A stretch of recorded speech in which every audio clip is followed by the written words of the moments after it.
Akshay, did you always knew what you wanted to do when you passed out from MBA? I was all over the place.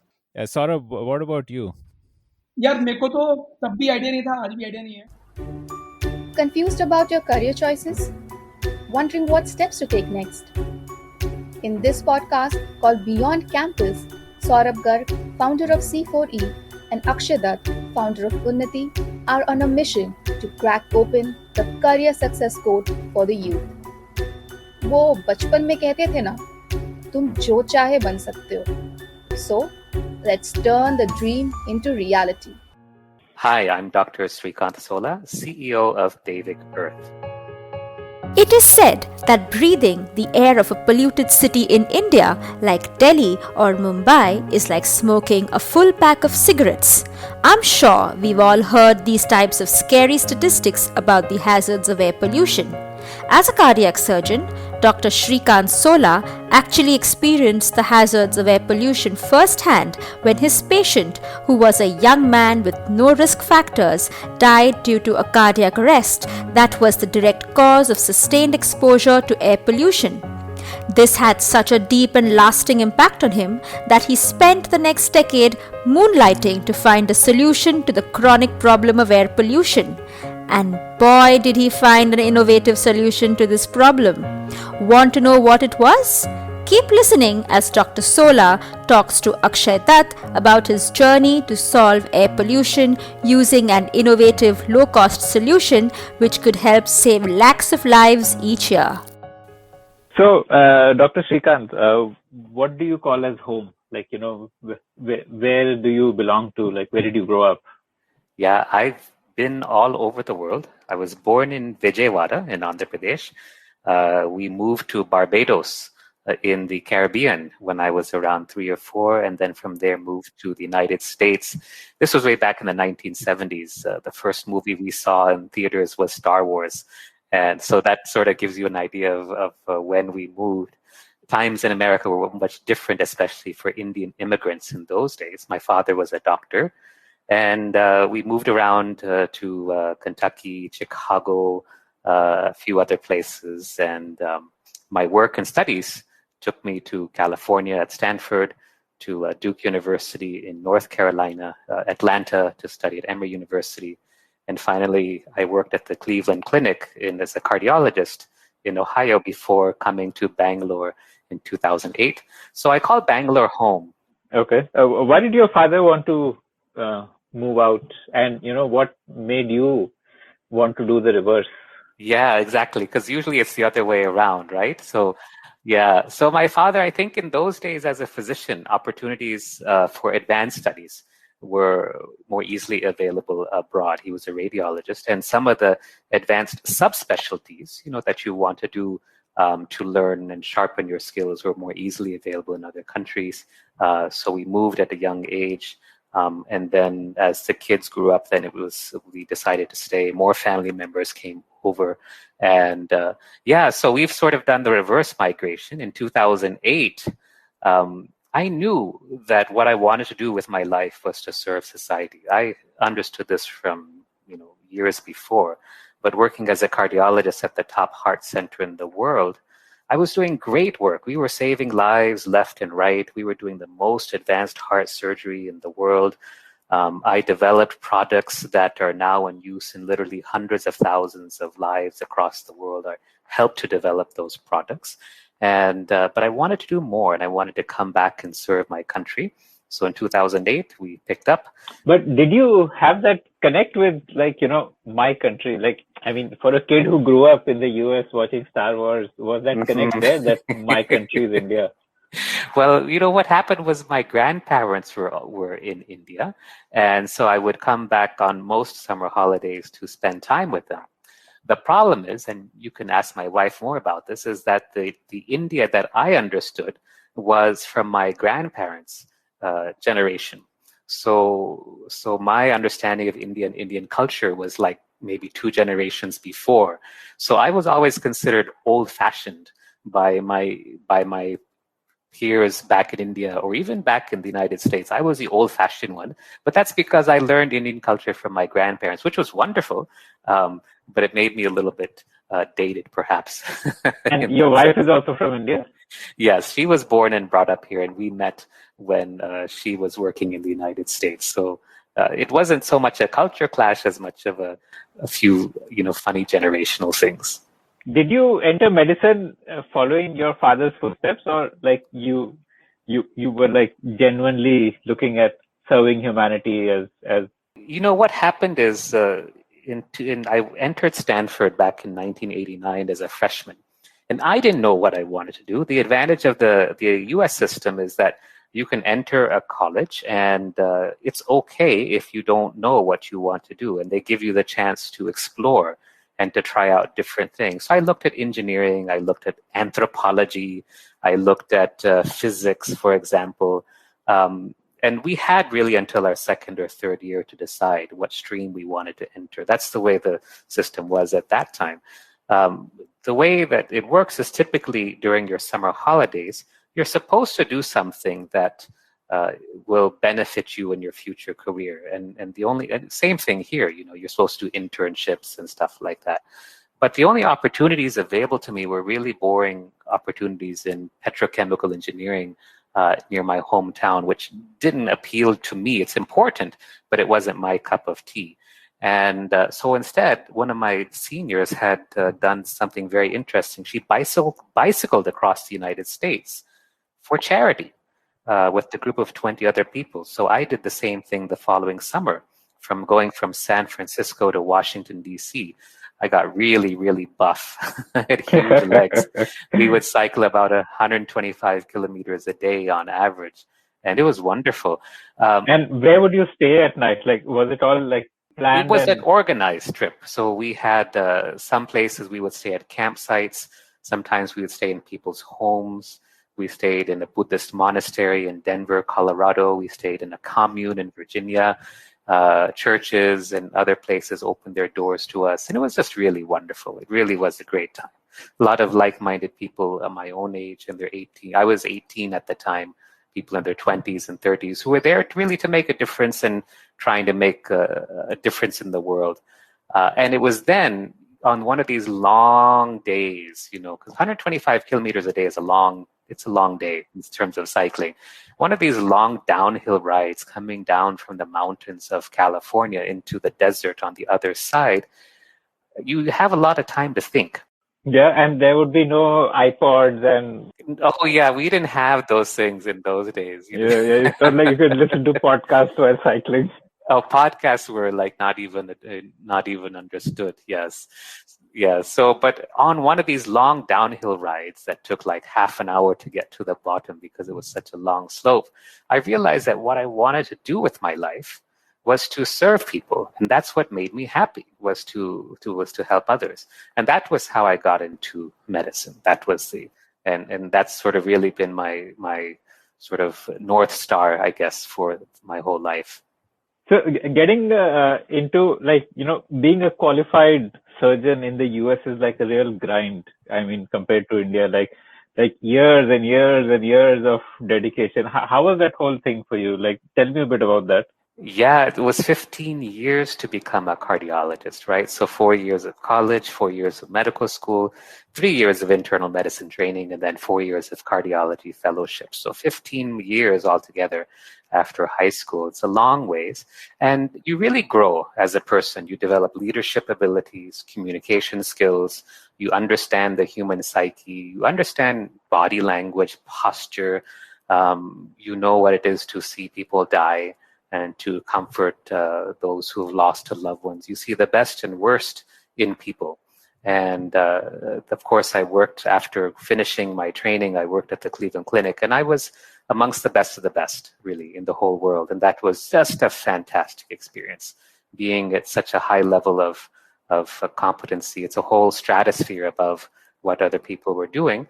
But that idea that, that cycle ride that I had years before, that was still there. And I said, you know what? I need to do more. And so... You were already doing a lot. Like, why did you not feel fulfilled? Well, in the United States, at many developed countries, we spend huge amount of resources for people at the end of their lives, often people who are older, which is fine. It's important, right? We all want our loved ones to live happily, healthy, and lives with a high quality of life. But what I saw is that a fraction of those resources, if they were spent on, say, simple interventions in developed countries, would give kids, the ability to live. We could fix a hole in the heart, for example, with a fraction of the resources that we were spending, on people who had just 1 or 2 years left to live because they were already 80 or 90 plus. And it's not a clinical judgment. It's these difficult medical questions that all physicians face. There's no right or wrong answers to this.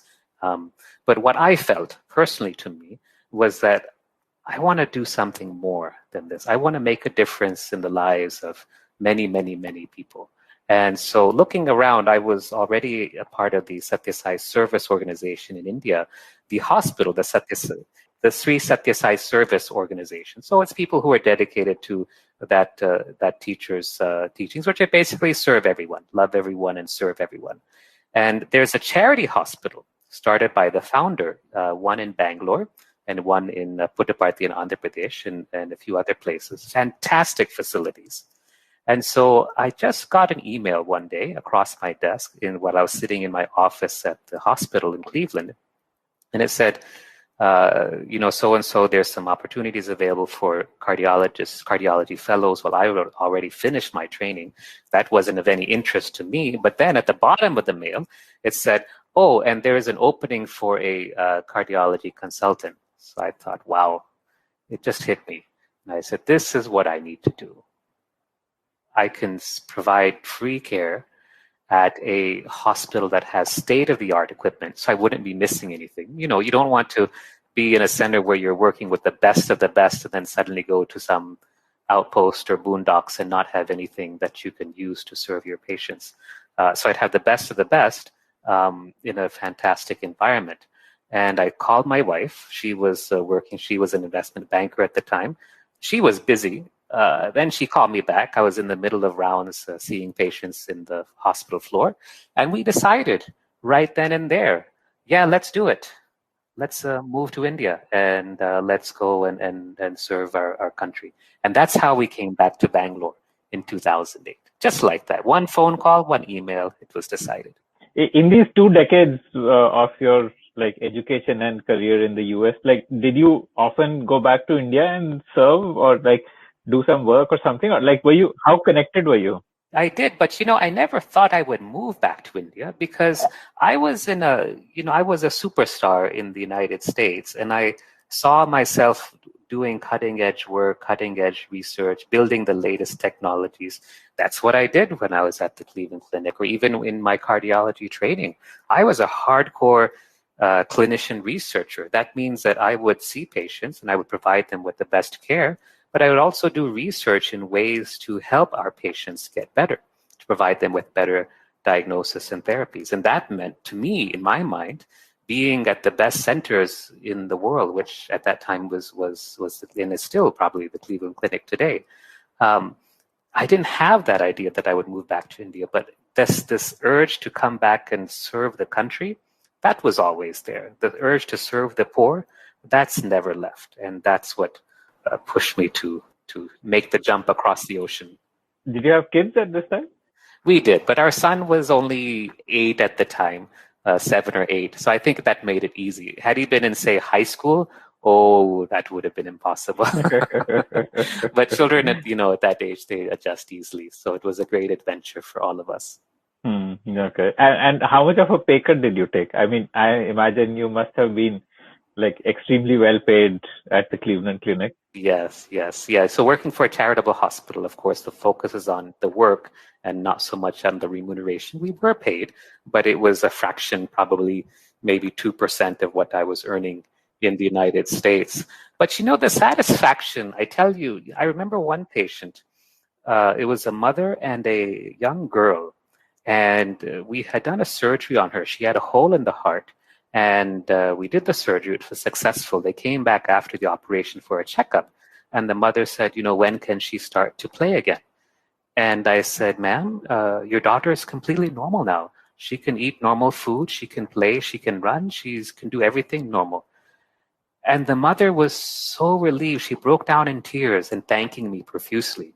And I realized that, wow, here, this makes it all worthwhile, because you're really, you're bringing people back into the workplace. You're allowing children to finish their education. You're allowing young adults to re-enter the economy and contribute success, in a meaningful way to their families. You're helping people the poor who have no access to state-of-the-art healthcare. Their health literacy is often limited. Their access to quality healthcare is even more so. And this was a great opportunity to provide the best care to those who needed it the most. Okay. And were you able to maintain the same standard of living in India? Like, considering that you were getting paid much lower and all that, like, how did that adjustment happen? So we came to the Sathya Sai Hospital in Bangalore, and it's a 55-acre oasis surrounded by a forest and farmland. The accommodations were very peaceful and very good. And it was a very loving, very peaceful environment. So, while we didn't have the 5-bedroom house with, the Volvo car that we had in the United States, that sense of peace, that sense of contentment, that's priceless. You can't put anything on that. And that was, I think that made it all the more worthwhile. So we were very, very satisfied, very happy with that decision.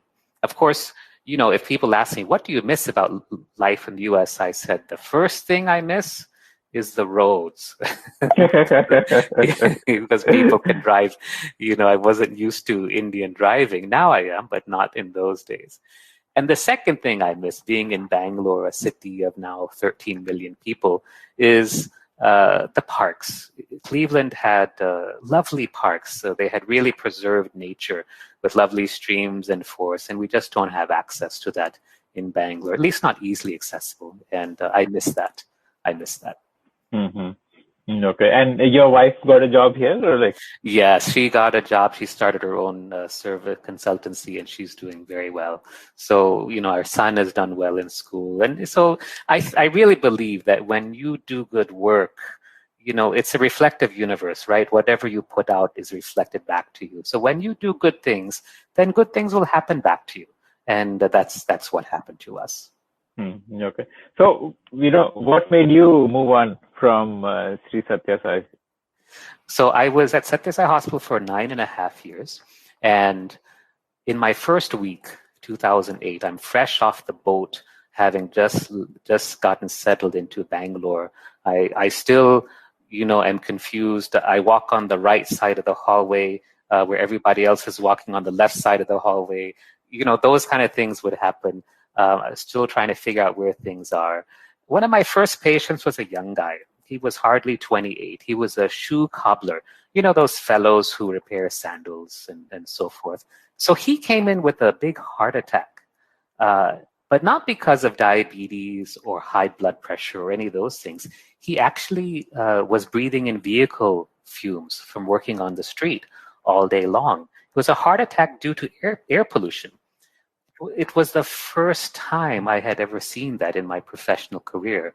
I had certainly read about it. We all knew at that time that 5.5 million people die every year due to air pollution. That was 13 years ago. Now the number is 7 million deaths per year due to air pollution. So I knew about it, but this was the first time I had seen it. And I did his angioplasty operation. We did the angioplasty operation, opened the blockage, and he got well so quickly that a few days later, he walked out of the hospital. And I gave myself a little pat on the back, did a little dance, and I was so happy. 2 days later, the same thing happened. Another young fellow, he was 32. He was a taxi driver. Again, no risk factors for heart disease. He didn't smoke, didn't have diabetes or high blood pressure, no family history of heart disease. But he was breathing in vehicle fumes all day long, basically bathed in air pollution. And he came in with also a big heart attack, did his angioplasty operation, but he died right in front of me. And we tried to save him. I had to go out afterwards and explain to the wife, the parents, the young daughter who was maybe 10 years old at the time was there also, and explain that I'm very sorry, ma'am, but we did our best, but we couldn't save him. And that got me to thinking, deaths due to air pollution, and it just kept on happening. I'd never seen so many people falling sick or getting worse because of air pollution. And I knew that, gosh, how many angioplasties can I do per a day, really? Maybe 10, but the need is like hundreds of thousands. 50% of those deaths due to air pollution is from heart disease. So I thought there must be a better way. Can we provide technology to clean the air, but it needs to be something that will work for literally hundreds of thousands of people at a time, right? How do we make the air clean for everybody? That was my question. Because I'd already done so much work in biomed engineering, working with the likes of Philips and Siemens Healthcare, GE, and others, I understood how these things worked. I put together a team of scientists and engineers. We tried several different things. None of them worked. This was going on while you were still... I'm still a cardiologist working 6 days a week, 10 hours, 12 hours a day, right? So, but the good thing, working at Sathya Sai Hospital, it's a charitable hospital. So I don't have any financial pressures, right? Meaning it's not like, oh gosh, if no targets to chase. In private hospitals, doctors have targets to chase. Yeah, exactly. Thank God I didn't have that, because the focus was always on providing the best quality care to the patients. That was our bottom line. And that was easy to do because I loved it. But I had this burning thing of, well, how can I help these other, 5.5 million people who are dying every year from air pollution? Finally, actually, my cardiology knowledge gave me the answer through MRI scanning. Many people have done MRI scans for, their knee or their brain or whatever it is. And you go inside this big tube and it makes a lot of noise and takes pictures of whatever body part needs to be picked. Basically what happens in MRI is that there's an antenna that's put onto whatever part of the body needs to have pictures taken. And that antenna sends radio waves, but they're pulsed radio waves into the body. And they bounce back from the body and they are received by the antenna. And then the computer constructs an image which the doctors read in to diagnose the condition of the patient. So that's how MRI works, pulsed radio waves. And I also knew that when we use pulsed radio waves in a different way, we can use it to destroy tumors, cancers, or correct electrical problems in the heart. And I thought, what? Pulsed radio waves are the only thing that will go really a long distance, to be able. And if we can pulse these radio waves in just the right way, we can perhaps improve the way that pollution is cleared. And it took us a while, but we figured it out. I figured it out, how to pulse the radio waves. And that's the secret sauce, is how it's pulsed. Basically, I'll just explain it in a very simple manner. During the lockdown, we didn't drive our cars or two-wheelers for a few days, right? And when you go back out, you see a layer of dust on your car or two-wheeler. What happens is that these dust particles, which we usually don't see, they collide together. Some of these dust particles are like tiny magnets. They have positive and negative charges on them. So that, just like the magnets you played with in school, it draws them together. They agglomerate or they coagulate. They become bigger. And because they're now bigger and heavier, they settle down to the ground and they settle onto the surface of your car or your coffee table or work desk or whatever surface is there, plants and so forth. Scientists call this process dry deposition. And it happens all the time. So if you don't wash your car, if you don't go out, if you don't wipe your dinner table, you'll have a layer of dust. That's how it works. That's how nature cleans about 2/3 of the pollutants in the air. So what this pulsed radio waves does is it increases the charge on the microscopic pollutant particles, not the ones that you can see, but the microscopic ones, the ones that we call PM10 and 2.5, because they're 10 microns or 2.5 microns in diameter. Those are the ones that are so small that when you breathe them in, they enter into the lungs. And the PM2.5, which is really, really tiny, it can actually enter the bloodstream and then cause havoc in all parts of the body. In the heart, it causes heart attacks. In the lungs, it causes lung disease, cancer, and blood clots. In the brain, it causes dementia. In the kidneys, it causes kidney failure, and on and on. Ovaries, it causes infertility and so forth. Every organ practically is damaged. So these PM10 and 2.5, when exposed to pulsar radio waves in a particular manner, their charges are increased, and that just attracts them faster to each other. They coagulate faster, and they settle out of the air. So that actually works quite well, with some limitations, of course, like any technology. But boy, it was really successful. It was really successful. And the 10 or 13 years that I spent developing this technology before the company started, I worked on I had experience with medicines, right? As a doctor, you can imagine I would have seen a lot of new treatments come and go.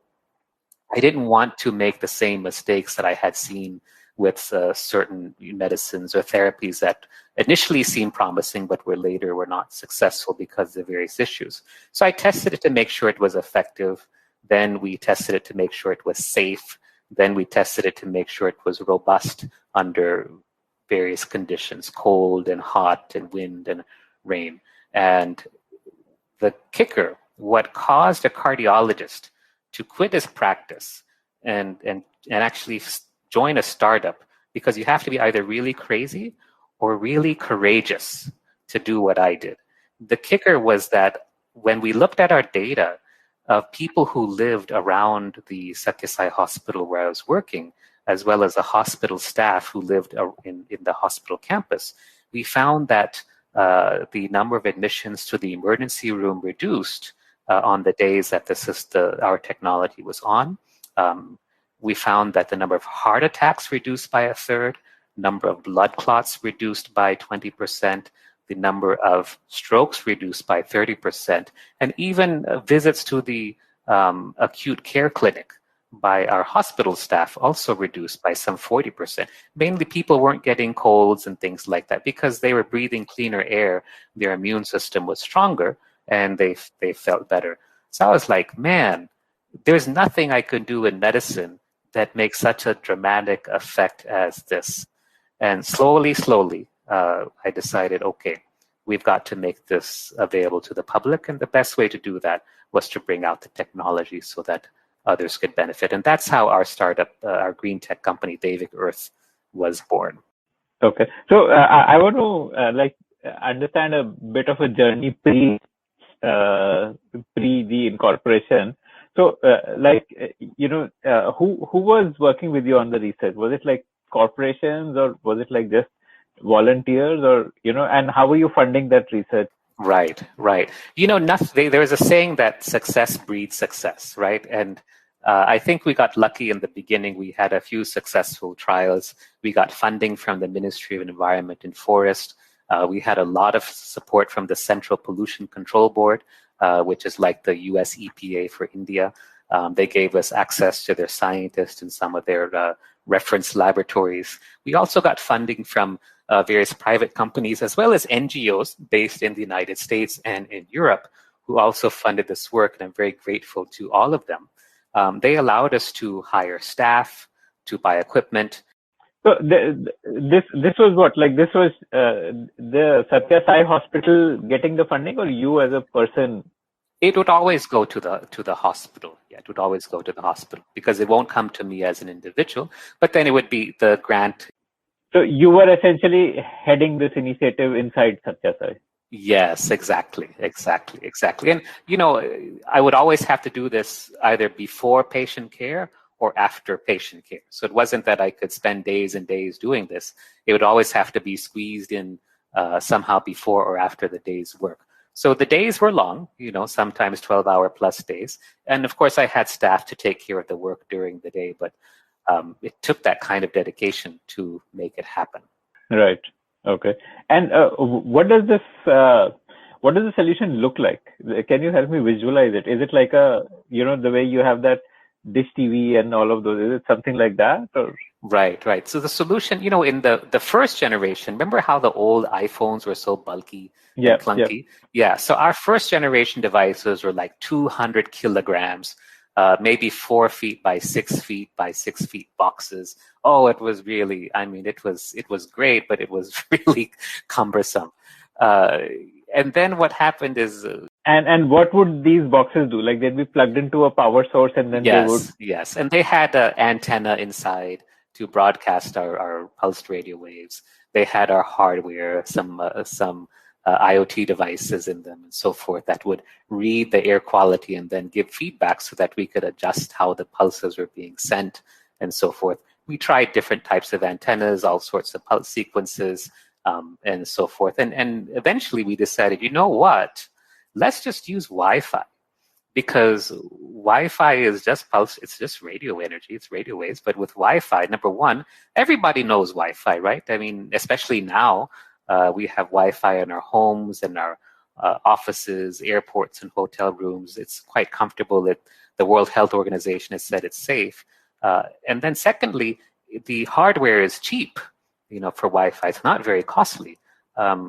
So we can just replicate that. So that really shrunk the technology to a much smaller box that's now maybe 2 feet by 2 feet by 2 feet. So it's gotten much smaller and easier to use. And that can be positioned anywhere, on top of a building or on a lamp pole or inside an office if it's indoor. So the beauty of this is that it works either indoors or either outdoors, both. It's really the only thing that can improve air quality outdoors across large areas.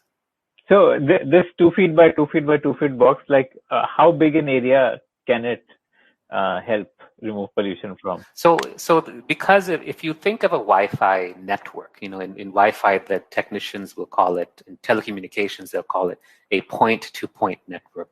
What that means is you can network these boxes together.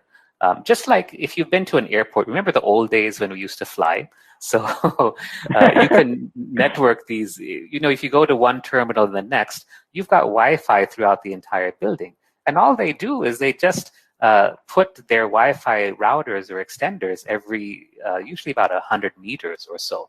And that's enough to extend the signal across the entire building, which can actually cover many, many, many acres. So Wi-Fi networks can go very big. In fact, the largest Wi-Fi network is more than 300 kilometers wide in Argentina, and that's used to bring internet signals to remote areas. So you can really extend the range. So we can just put as many boxes as we need, say 250 meters across from each other, and that's enough to cover a large area. Our biggest installation right now is about 750 acres. It's pretty huge. Where is this? This is at one of the steel plants. Okay. So when you decided that you want to, go all in on this, what were the options in front of you? I mean, you must have thought of doing it through a non-profit also versus doing a startup. So, tell me about your thought process and, how you then finally decided that you want to do it through a corporation and... Right. So we had offers from several companies right away to buy out this technology. Companies like GE and Philips and these. Yeah, big guys came and say, this is great. We've seen your results. This is awesome. I know you have a patent on this. We'll buy you out for this much, and this is what we. But when I got into discussions of what they plan to do with it, I realized that it's business, right? And they need to make a return on their investment. But their plans were to charge such a high premium on the technology. The purpose for making all this was so for the taxi driver and the shoe cobbler to breathe clean air. But if you make it so expensive, how are they ever going to afford it? Or how is a city government going to afford it so that it can be utilized for the benefit of hundreds of thousands of people? So that option of, licensing the technology or selling the patent to someone else didn't really appeal to me, because I knew that it would not really reach the millions of people that I had in mind when we created this technology. So then I thought, well, we could go for a nonprofit, but boy, that would take forever. It would be like slow motion. So that didn't work. And then I thought, okay, well, shoot, we're in Bangalore.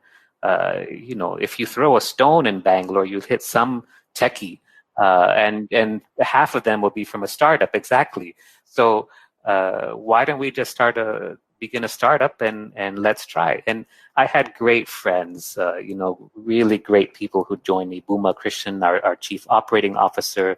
My family gave me tremendous support. Other people came forward, and it was that support that I got from my friends, family, and community that really made it possible. It's not easy giving up a career in cardiology, something that I'd worked so hard in, and then taking that dive to become a startup entrepreneur. But once I remember, this was something that could make a difference in the lives of millions of people as I saw it. That was the closing chapter, enough to say, okay, let's do this. And what was the plan? Like, did you raise funds right? You must have needed funds right from day one, no? Because you need to manufacture a device, so you need to spend first. Yes, exactly. Now, remember that we had 10 years running start. So a lot of the technology, things had been worked out already in advance, but there was still a lot more to do. We had to make it more robust for commercial purposes.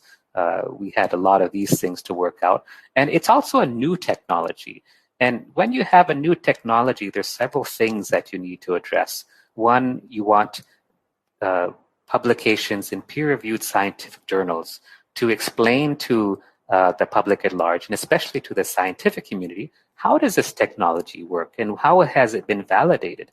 I'm really happy to say that now we have those manuscripts coming out. We worked with great teams like the team at IIT Kanpur and others who've really been very, very supportive and have helped us to get tremendous results and understand and define the technology more effectively. Second is you want to have it tested independently.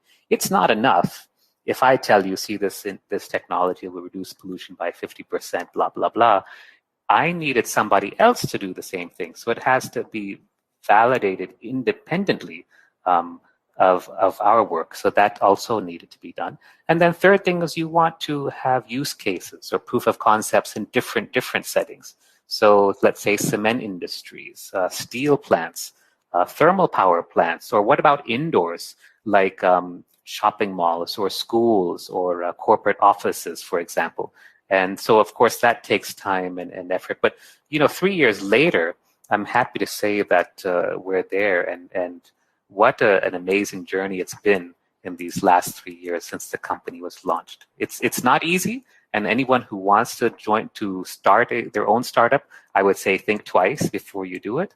But it's been the most satisfying thing I've ever done. So,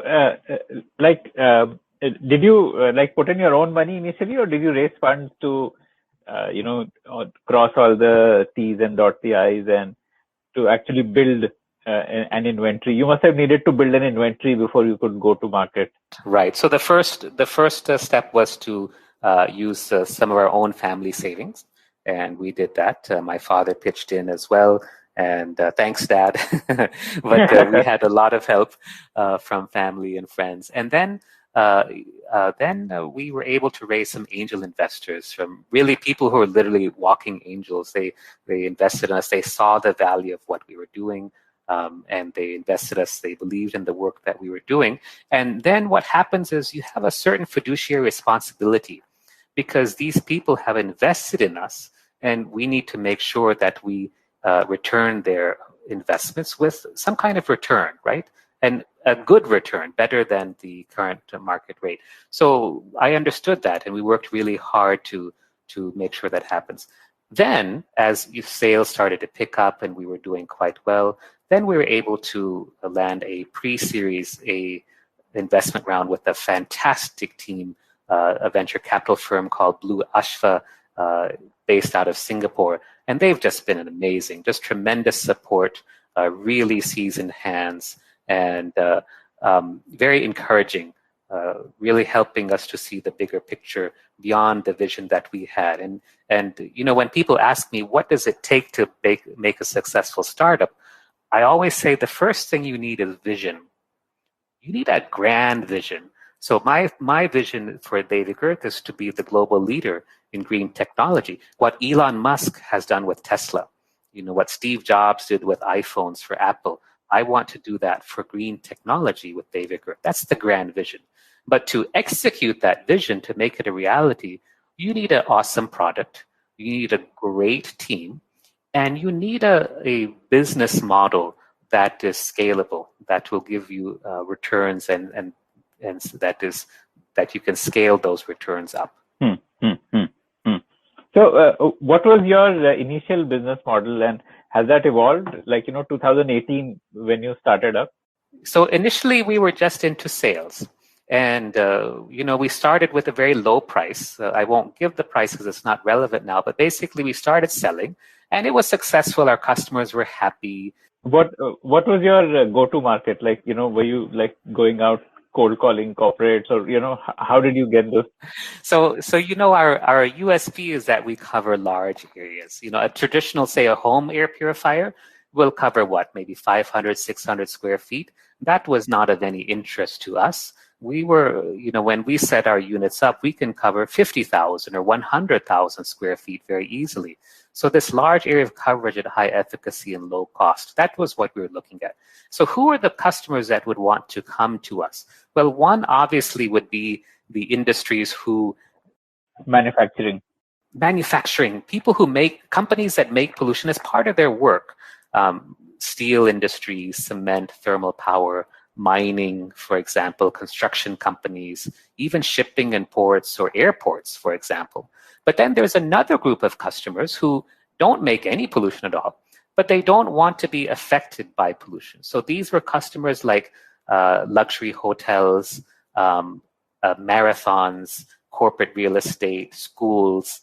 We even did a satsang for a Swamiji in Rishikesh in the Himalayas in January and February of just a year just before the pandemic started, and it was an outdoor arena with some 3,000 people every day, and we were able to improve air quality there by 50+%.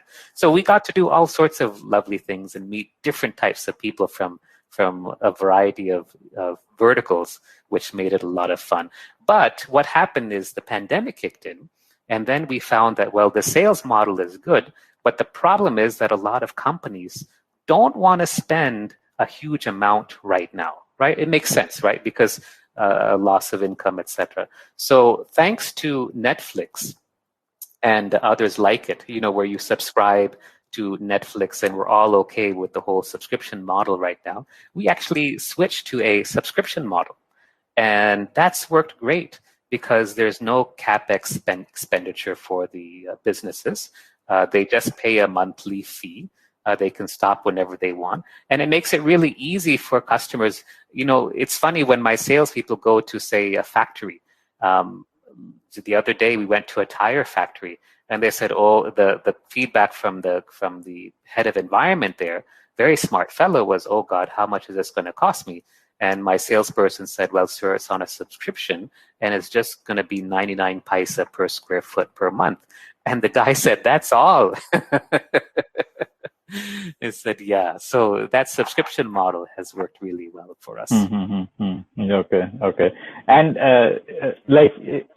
how many months of subscription does it take for you to recover the cost of the equipment that you set up at a place? When does an account get profitable? Yeah, it depends on the site. I mean, sometimes it can take a year and a half or more. And but we've done the business modeling to make sure that neither is it too expensive nor is it too low in cost. We do, of course, continue sales, especially for international sales. We're happy to say we just closed our first international deal for some copper mines in Chile, in South America, and we're quickly expanding into the Middle East and South Asia. And by this time, or by first part of 2022, we expect to be in the US and Europe. So it's really fun. This is the stage where it's really fun, where things are growing, they're going fast, the customers are happy, the employees are happy. It's a fun time right now. How did you land the Tata Jamshedpur deal? They had a competition, actually, and they contacted us. They said, look, we're a steel plant, and as part of our innovation work, we are looking for solutions to improve air quality. Tata is a very sustainable company. They're really very ethical, and really they do fantastic work. And they wanted to support companies that would be able to bring innovation in the realm of air quality. But basically, they're looking for solutions that would improve ambient air outdoors. That means the air that's outdoors, not the air that comes from their chimneys or stacks in the factories, but what all of us breathe, the workers would breathe outdoors, what the communities near the plants would be breathing. They were looking for that kind of solution. So we entered a competition, or they entered us in the competition, and we won.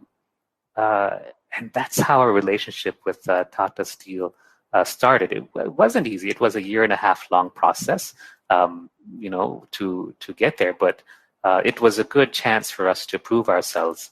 And since then we've won many, many, many competitions as well. Okay. So are there other companies that offer a similar solution?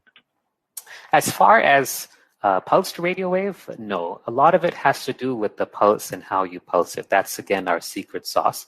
There are other companies, of course, that have filter-based solutions for outdoor air. Most of them are limited by area of coverage. No one comes close to us in terms of area of coverage, efficiency, in terms of improving air quality, or being able to do so at the lowest cost per square foot. Yeah, I mean, filter-based wouldn't solve the problem of, say, like Delhi has that crop burning related pollution. There's no filtration which can solve that. I mean, unless you're like doing just for indoors. Yeah, filters are fine for indoors and small spaces indoors. But yes, not for outdoors, definitely. Any kind of, and most of these filters don't work when they're wet. It's going to rain, right? So that's the problem. I've also seen some of these filter-based systems get knocked over in the wind, and some of them are so poorly designed that they actually make air pollution worse. This kind of technology is not a cut and paste. You really have to think it through. It has to be intelligent technology. What are the limitations of your system? Like, does it work in rain also? And Yes, it does work in rain. See, no technology will do everything. Our focus is on the microscopic particles. We found that, when we apply the pulsed radio waves, it only works on particle sizes of less than 20 microns. Now, in comparison, a piece of fine beach sand, 1 grain of sand, is about 90 microns. So we're not able to affect anything large. So that means that, let's say, if there is a dust storm, like the dust storms that come through Delhi once in a while, we would not affect the dust from the dust storm. If it was a volcano explosion, we would not affect the volcanic ash. We would reduce the PM10 and 2.5, but nothing is visible. Now, the good news is those large dust particles, for the most part, are filtered out in the upper airways anyway. Most of it, not all, but most of it.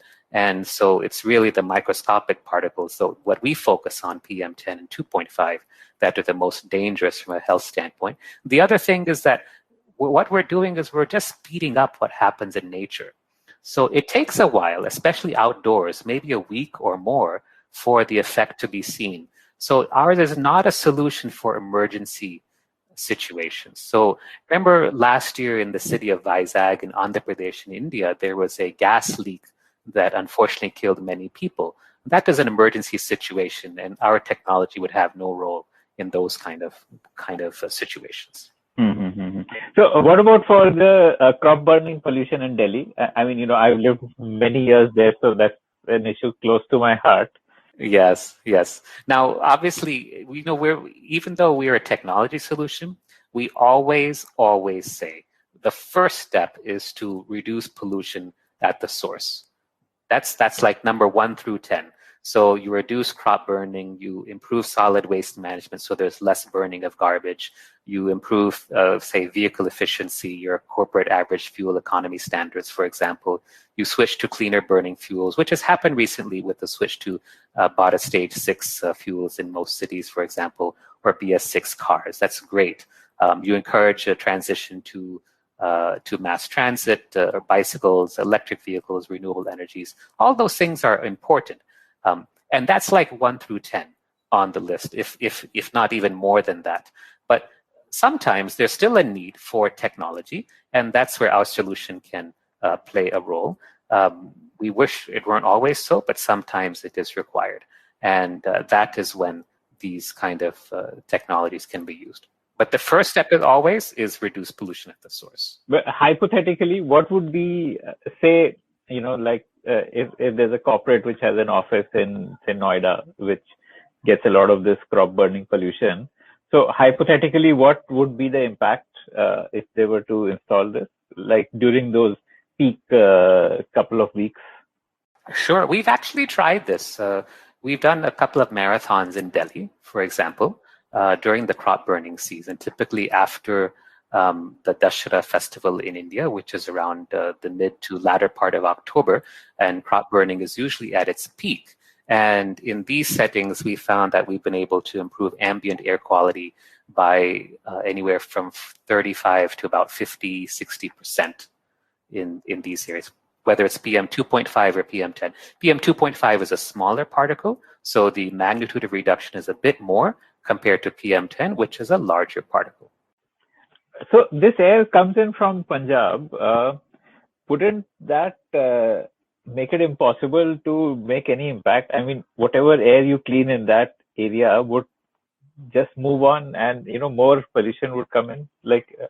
So what's happened is our systems have gotten smarter over time, and so we're able to incorporate data like wind speed and wind direction, temperature and humidity.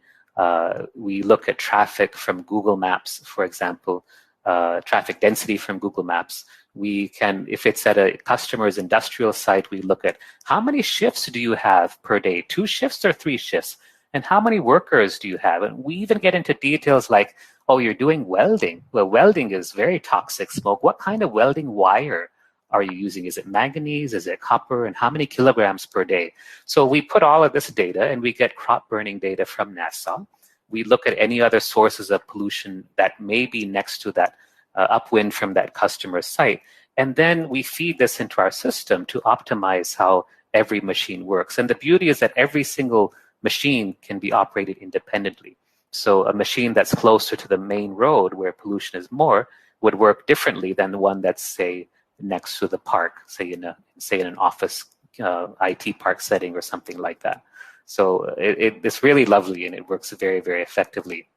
So can you talk about the different modes? Like, as you said, that machines in different scenarios would work differently. Like, what are the modes? Is it like a high intensity mode, low intensity mode, or, we have to cover for things that can affect pollution levels.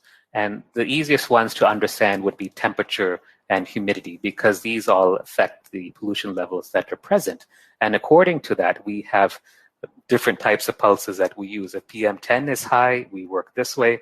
If PM 2.5 is high, we use a different pulse sequence. There are about a dozen or so that we use, and that we operate according to that. And everything is controlled through IoT. So even during the lockdowns, for example, we had 100% uptime of all of our systems as long as power was available. And the power is hardly like 20 watts or so. It's just like 2 or 3 LED bulbs. It's not very much. Our later units this year will all be solar powered for outdoor use, and we're really excited about that.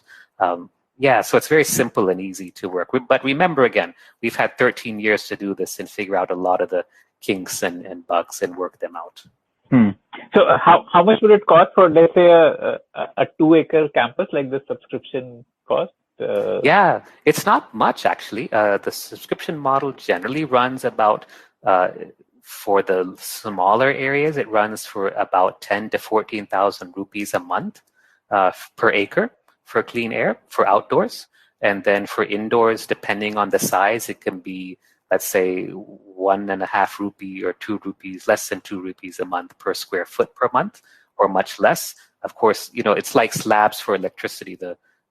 But the larger the area, the lower the price, because it becomes easier for us to set up for large areas. So actually, we've made it quite cost efficient, and we found the feedback from our customers on the subscription model has been quite good. So this is like an example of innovation in business models, right? The subscription plan, but it's not SaaS. Remember, it's software-enabled hardware that we are using. Software-enabled hardware. That's what we're providing. So it's not SaaS. It's not lighting as a service, which is a pure hardware solution. It's in between. Got it. Okay. So what do you think would be your constraints to growth? Would it be supply or would it be demand? Like, do you feel that you will be able to install whatever you can produce and its production you need to figure out, or is it that you need to do a lot of evangelism and get people to buy? And what is like a bigger constraint to growth? Mm-hmm. I think the biggest constraint to growth is us. That is meaning, what's our vision, right? Do we want to be a 100-core company? Do we want to be a 500-core company? Do we want to be a 5,000-core company? That's our biggest constraint. And it's like when I talk to my sales team, I say, when you go to a customer, go with the attitude that you've already closed the sale, because that will give you the confidence to make it so. Right? It's about self-confidence. And the same thing is true here. We have a great technology for air. Now, interestingly, the same technology is very effective in cleaning up pollution in water. And we're not the first to come up with pulsed radio waves for cleaning up pollution. The first patent for this was actually in 1990, pulsed radio waves to clean up pollutants in water, generally from industries. And what they found was that it works really good in cleaning up pollutants in those days. But the problem was that the pulsed radio sequences they used were so crude, the electricity requirements were very high, and it just became economically too costly to use that. And so it gave way to other technologies that came later on. But pulsed radio waves in water works really well, and we've been able to simplify it. And so there are a lot of things, that will come out from this. Right now, for example, we've just started in the early stages working with NASA. We were invited to collaborate with them because they are asking the question of, look, when we send a spacecraft to the surface of the moon, okay, then when the spacecraft lands or when the astronaut walks on the surface, it kicks up lunar dust. And that lunar dust is the remnants of old asteroids and meteors from millennia, or actually hundreds of thousands or millions of years ago. But there's no atmosphere on the moon. So that dust has not weathered. It's very abrasive. And NASA folks are telling us that it's actually scratched the dome of the face dome of the astronaut suit. It's damaged equipment. And remember the ISRO craft, that failed recently? Part of the failure was because of the same lunar dust that gets kicked up. So it can be very problematic. NASA is trying out different technologies, and they want to look at whether pulsed radio waves can be useful in this setting. Of course, we don't know. We have to test it out. And everything that we do has to be backed by scientific data.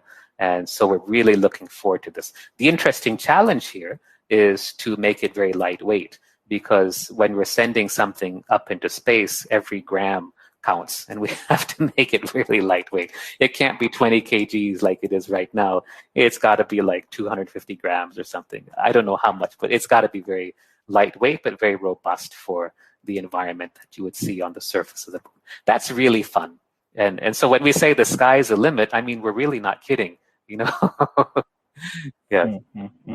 So what stops you from covering 50% of a city like Bangalore? I think it's just time. It's just time. Every new technology takes time to be accepted. And again, we are not looking to be a solution without reducing pollution at the source. That's not our interest. Always, always, always. First, reduce pollution at the source.